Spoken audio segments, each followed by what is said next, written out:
ہم حیران ہوتے ہیں جب طول تاریخ میں جاتے ہیں اور جا کے تفصیلات کو دیکھتے ہیں کہ کس قدر محاسبہ نفس کے سلسلے میں آیات تاریخ میں ہم دیکھتے ہیں، واقعات کو دیکھتے ہیں، احادیث میں بہت ساری احادیث کو دیکھتے ہیں، قرآن مجید میں بہت ساری آیات کو دیکھتے ہیں۔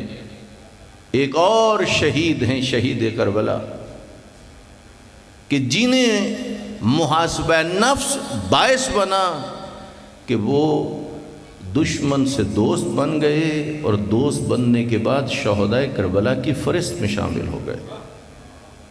وہ کون ہیں؟ وہ جناب حر۔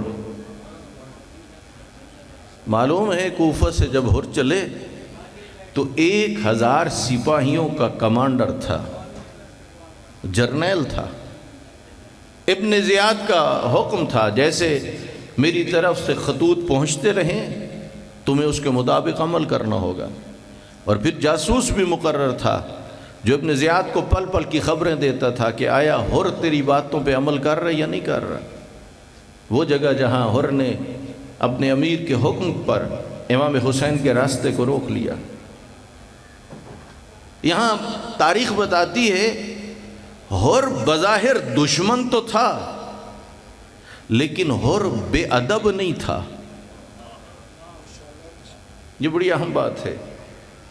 کہتے ہیں نا با ادب با نصیب، یا با ادب با مراد، بے ادب بے نصیب، بے ادب بے مراد۔ دشمن تو تھا، بے ادب نہیں تھا۔ دو ایسی چیزیں ہیں جن سے پتہ چلتا ہے کہ حر با ادب تھا۔ جب حر نے ابن زیاد کے کہنے پہ امام حسین کے گھوڑے کی باگوں میں ہاتھ ڈالا اور میرے امام کو یہ انداز اچھا نہ لگا اور آپ نے فرمایا ساکولت امک، اے حر تیری ماں تیرے ماتم میں بیٹھے، تجھے یہ ہمت کیسے ہوئی؟ دنیاوی اعتبار سے حر کی طاقت یہ تھی 1000 سپاہی اس کے پاس تھا جنگجو، اور کوفے اور بصرے اور شام کی حکومت اس کی پشت پہ تھی۔ اگر وہ چاہتا تو وہ اور بھی فوج منگوا سکتا تھا، لیکن چونکہ اس کے اندر ادب موجود تھا اس لیے پلٹ کے کہتا ہے اگر کوئی اور عرب مجھے یہ بات کہتا ضرور جواب دیتا، لیکن کچھ نہ کہوں گا اس لیے تو جو نبی کی بیٹی کا بیٹا ہے۔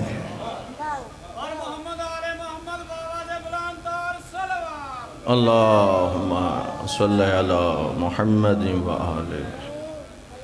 ادھر وقت نماز ہوا،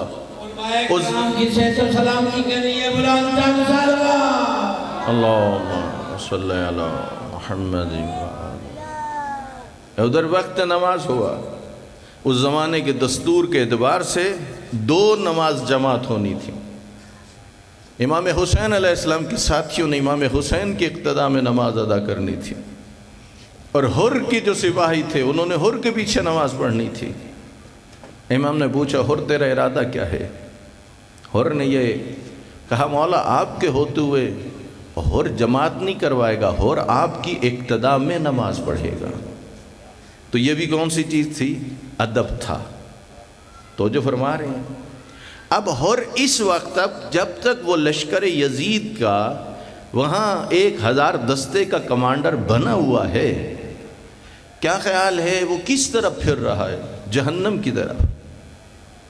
لیکن جو وقت گزرنے لگا، خیمے نصب ہو گئے، لشکروں پہ لشکر اکٹھے ہونے لگے، حر ایک ایک لمحے کو دیکھ رہا تھا اور ساتھ ساتھ اپنے نفس کا محاسبہ بھی کر رہا تھا۔ سمجھیے اس بات کو، اس لیے کہ محاسبہ نفس اتنی خدا کی عظیم نعمت ہے۔ جو انسان محاسبہ نفس کرتا ہے، اپنے آپ کو سمجھاتا ہے، اپنے آپ سے پوچھتا ہے، سوال کرتا ہے تجھے اللہ نے پیدا کس لیے کیا، تیرے گردن پہ کوئی ذمہ داریاں ہیں یا نہیں، ایک ایک بات پہ انسان سوچتا ہے، اپنے آپ پہ سوال کرتا ہے، تو یہ چیز باعث بنتی ہے کہ انسان اپنی آخرت کو سنوار لیتا ہے۔ یہی وجہ ہے کہ جب یہ دیکھتا ہے کہ اب جنگ کے طبل بج رہے تھے اور فیصلہ ہو چکا تھا تو حر جاتا ہے پشہر سعد کے پاس اور جا کے پوچھتا ہے کیا یہ جنگ صلح میں نہیں بدل سکتی؟ جواب ملا نہیں۔ وجہ پوچھی، کہا امیر کا حکم ہے، ایسی جنگ کٹے، سر کٹے، بازو کٹے، بدن کے ٹکڑے ٹکڑے ہو جائیں۔ اس وقت حر واپس ہٹا، بدن کانپ رہا تھا۔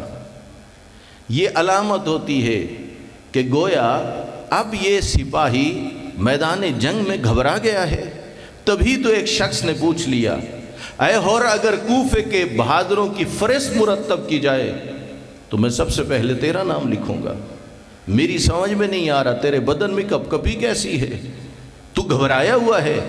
اور آہستہ سے کہنے لگا بات یہ نہیں ہے، بات یہ ہے کہ میں اپنے آپ کو جنت اور جہنم کے درمیان میں دیکھ رہا ہوں۔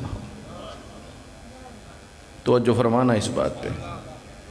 اب یہاں دیکھیں، ایک طرف حاکم کوفہ کی طرف سے بڑے بڑے انعامات کا لوگوں سے کہا گیا، خود پسر سعد رائے کی حکومت کی خاطر آیا ہے، انعامات تھے، وعدے تھے۔ سامعین محترم، جب شیطان مسلط ہوتا ہے نا، اس وقت نقصان کیا ہوتا ہے، اس بات کو بہت زیادہ اہمیت دینا، چھوڑ جانا یہ زمانہ، ہمیشہ دنیا پہ نہیں رہنا۔ صورتحال یہ ہوتی ہے کہ جب انہیں انعام دیے جا رہے تھے، ان کے سامنے ایک اور بات بھی تھی۔ وہ کیا تھی کہ بالآخر مرنا ہے اور ایک روز قیامت ہے۔ اگر دنیا میں اچھی زندگی گزاری تو اللہ کی طرف سے انعام کا نام ہے جنت، اور اللہ کی مخالفت میں گزری تو پھر کہاں جاؤ گے؟ جہنم۔ امام حسین علیہ السلام بھی فرما رہے تھے جو میرے ساتھ مارا گیا تو وہ کہاں جائے گا؟ جنت میں۔ بلکہ شب عاشور آپ نے اجازہ امامت سے ایک ایک اپنے ساتھی کو بتلایا، حبیب تو اپنا مقام دیکھ، زہیر اپنا مقام دیکھ، ایک ایک کو بتلا رہے تھے۔ ادھر سے ان کی صورتحال یہ تھی، ان کے ذہنوں میں تھا کہ یہ کسی شہر کی حکومت مل جائے گی، کسی شہر کی گورنری مل جائے گی، کہیں ہمیں اتنے انعامات مل جائیں گے۔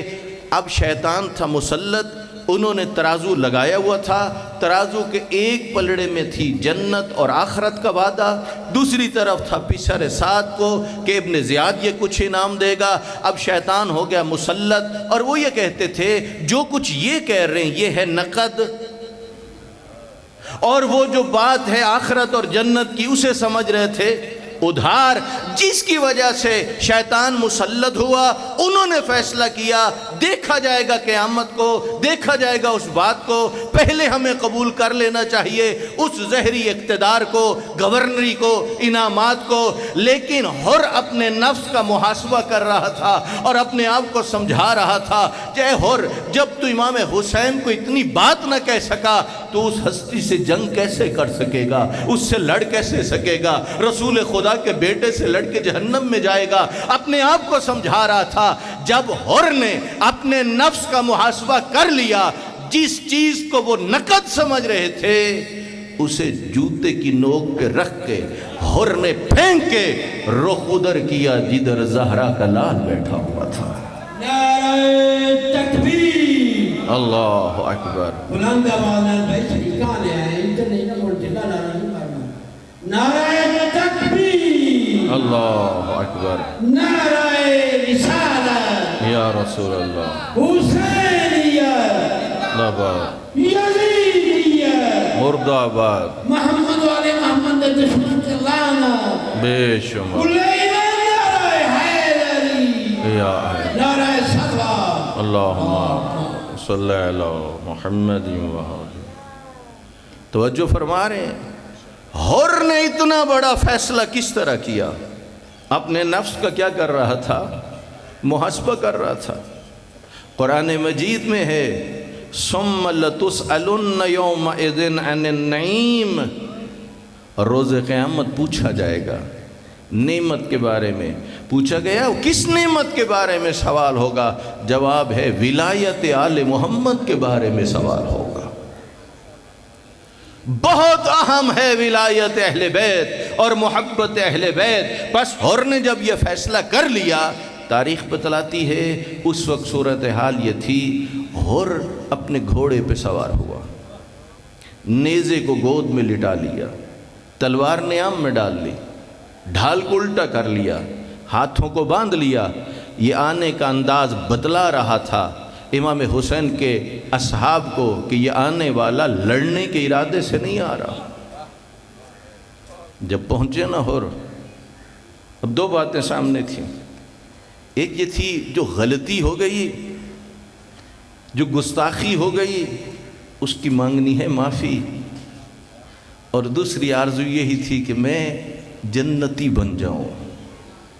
آیا ہے اس ہستی کی خدمت میں جس کا عالم ملکوت سے رابطہ ہے۔ آیا، کچھ روایتیں تو یوں کہتی ہیں کہ حر نے آ کے اس جگہ کی مٹی کو اٹھا کے چوما، کچھ روایتیں کہتی ہیں کہ وہیں پر اپنا سر زمین پر رگڑا، اور امام نے پوچھا کیا چاہتے ہو؟ تو اتنا کہا کیا میری گستاخیوں کے لیے معافی کی گنجائش ہے؟ امام حسین نگاہ امامت سے حر کو دیکھ رہے تھے، یہ واقعاً شرمندہ ہو چکا ہے، یہ پشیمان ہو چکا ہے۔ فرمایا نعم یتوب اللہ، حر اللہ تیری توبہ قبول فرمائے گا۔ سامعین محترم ذرا غور فرمائیں، ہو سکتا ہے جناب حر کے ذہن میں ہو کہ جب میں وہاں پہنچوں اور امام حسین کہہ دیں، جو اس وقت صورتحال یہ تھی، عاشور کی صبح تھی، خیموں کے باہر بچے خالی پیالے لے کے کھڑے تھے، العطش کی صدائیں بلند تھیں، نبی زادیاں دشمنوں میں گھر چکی تھیں، ذہن میں ہو کہ ہو سکتا امام حسین کہہ دیں حر میرا راستہ نہ روکتا، آج میرے بچے پیاسے نہ ہوتے، حر میرا راستہ نہ روکتا، آج میری بہنیں اور بیٹی اور حرم دشمنوں میں نہ گھرتی۔ لیکن امام حسین کون ہیں؟ نہ اتنا کہا حر تیری وجہ سے میرے بچے پیاسے ہیں، نہ یہ کہا کہ تو نے روکا میں دشمنوں میں گھر گیا۔ آؤ عزاداران امام حسین، ذرا دیکھو یہ محاسبہ نفس باعث بنا ہے کہ جس کی وجہ سے زہیر ابن قین بھی شہداء کربلا میں آ گئے، یہ محاسبہ نفس باعث بنا ہے کہ حر بھی شہداء کربلا میں آ گئے۔ آؤ آپ اور میں بھی اپنے نفس کا محاسبہ کریں اور سوچیں کہ جس مقصد کے لیے امام حسین نے قربانیاں دی تھیں، کیا اس مقصد کو ہم نے زندہ بھی رکھا ہوا ہے؟ آؤ آپ اور میں اپنے نفس کا محاسبہ کریں۔ جس دین کی خاطر امام حسین نے، فقط امام نے نہیں، امام کی بہن نے بھی قربانیاں دی تھی۔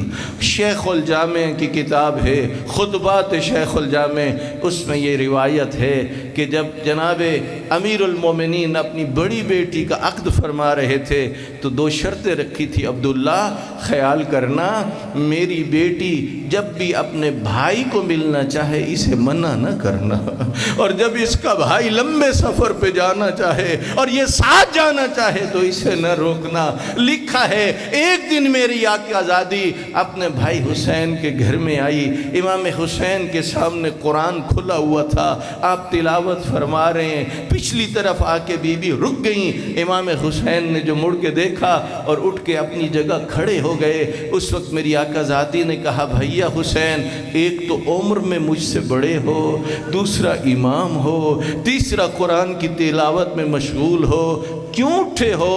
امام حسین نے کہا بہن اس لیے اٹھا ہوں، مجھے بھی تو نے زندہ رکھنا ہے، قرآن کی تعلیم کو بھی تو اجرکم علی اللہ۔ پس میں آپ کی خدمت میں اتنا عرض کرتا چاہتا ہوں سامعین محترم، ذرا غور تو فرمائیے، میں اپنے نفس کا محاسبہ کروں، آپ اپنے نفس کا محاسبہ کریں۔ جس دین کی خاطر امام حسین نے اتنی قربانیاں دیں، کیا ہم اس دین کے احکام کو قدر کی نگاہ سے دیکھتے ہیں کہ اس دین کی اہمیت کو ہم سمجھیں؟ لکھا ہے وہ گھڑی بڑی مشکل تھی جب سپاہیوں کو حکم ملا اپنے اونٹوں کو دوڑاؤ۔ بچے جو اونٹوں کی پشت پہ بیٹھے تھے، کچھ بچے ان بیویوں کے دامن کو تھامتے تھے، کچھ بچے اونٹوں کی پشت پر جو بال تھے ان پکڑتے تھے، لیکن جب اونٹ دوڑتے تھے، یہ سواری کچھ اس طرح ہے کہ پوری حرکت میں آتی ہے، جب دوڑتے تھے تو اگلے اونٹوں کی پشت پر بیٹھے ہوئے بچے گر جاتے تھے، پچھلے اونٹوں کے قدموں کے نیچے آ جاتے تھے، قافلہ آگے چلتا رہتا تھا۔ اس طرح کتنے بچے تھے جو گرتے رہے، ان للہ و انا الیہ راجعون۔ لیکن ایک ایسی جگہ آتی ہے عزادارو جہاں وہ نیزہ جس کی نوک پہ مظلوم کربلا کا سر ہے، وہ نیزہ زمین میں گڑ گیا، سپاہی نکالنا چاہتے ہیں، جب نیزہ باہر نہیں آتا شمر کو جا کے اطلاع دی، شمر تازیانہ لے کے آگے بڑھا، امام سجاد کی پشت پہ سطرہ لکھنے شروع کی، اور یہ بدبخت کہتا ہے کیا وجہ ہے آپ کے بابا کے سر والا نیزہ زمین سے باہر نہیں آ رہا؟ اس وقت وہ منظر عجیب تھا، میری آقا ذاتی تڑپ رہی تھی، میرا بیمار بیٹا ہے جس میں ظلم ہو رہا ہے۔ امام سجاد آگے بڑھے، عزادارو جس نیزے کی نوک پہ امام حسین کا سر تھا قریب آ کے پوچھا بابا کیا وجہ ہے آپ نہیں چل رہے یہاں سے، یہ نیزہ کیوں رک گیا ہے؟ لکھا ہے اس کتاب میں امام حسین کی آنکھوں سے آنسو جاری ہو گئے، رخساروں پہ بہنے لگے، اتنا کہا سجاد پہلے گرنے والے بچے تھے اب گرنے والی میری بچی ہے۔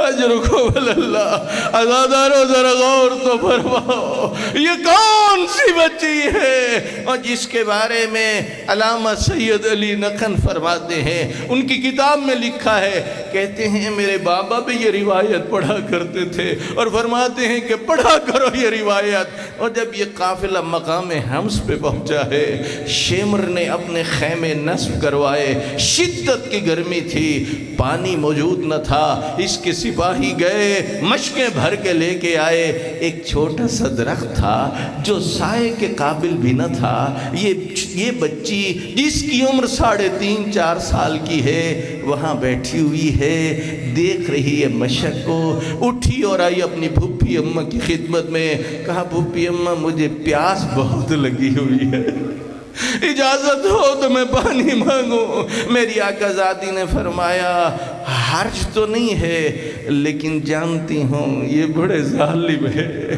اجازت ملی نا تو بی بی آہستہ آہستہ وہاں آئی جہاں پانی دے رہے تھے، کہنے لگی شمر کچھ پانی مجھے بھی دے دینا، لیکن کوئی جواب نہیں ملا، تو پھر یہ کہا اچھا تو پلا لے اپنے سپاہیوں کو بھی، پلا لے اپنے حیوانوں کو بھی، اگر کچھ بچ جائے تو مجھے دے دینا۔ میں اتنا کہتا ہوں عزادارو مجلس تمام ہو گئی، یہ بچی پیچھے ہٹی، سفروں کی تھکی ہوئی، بابا کے موت کی تھکی ہوئی، ایک جگہ بیٹھ گئی، کبھی پانی کی طرف دیکھتی ہے، کبھی اپنے بھائی سجاد کو دیکھتی ہے، کبھی پھوپھی اماں کو دیکھتی ہے، پی چکے وہ سپاہی پانی، حیوان بھی پی چکے، بچی قریب آئی، پانی بچا ہوا تھا، ایک مشک شمر کے ہاتھ میں تھی، قریب آ کے کہتی ہے پانی تو بچ گیا ہے کچھ مجھے بھی دے دو۔ اس ظالم نے مشک کے تسمے کھولے، بچی کو اطمینان ہوا، مگر اس نے مشک کا رخ زمین کی طرف کر دیا، پانی بہنے لگا، وہ پانی زمین پہ بہ گیا، مشک خالی ہو گئی، اور تو کوئی بس نہ چلا، وہیں بیٹھ گئی، گیلی مٹی اٹھا کے چہرے پہ لگاتی تھی اور ہائے بابا کہتی تھی۔ مجلس تمام ہو گئی، اے عزاداران امام حسین آؤ اپنے نفس کا محاسبہ کرو، یہ ظلم یہ 3.5-4 سال کی بچی کیوں برداشت کر رہی تھی؟ یہ شدت کی پیاس کیوں برداشت کر رہی تھی؟ یہ اہل بیت کیوں قیدی ہو گئے؟ یہ سب کچھ اس لیے تھا کہ نانے کا دین زندہ رہ جائے، شریعت زندہ رہ جائے، تو کل روز قیامت کہہ دیں اللہ کے رسول اور پوچھ لیں ان سے جنہوں نے اپنی زندگی میں دین کو اہمیت نہ دی، پوچھ لیں اتنا بتلا میرا خرچ کتنا ہو گیا تھا۔ اللہ لعنت اللہ علی القوم الظالمین۔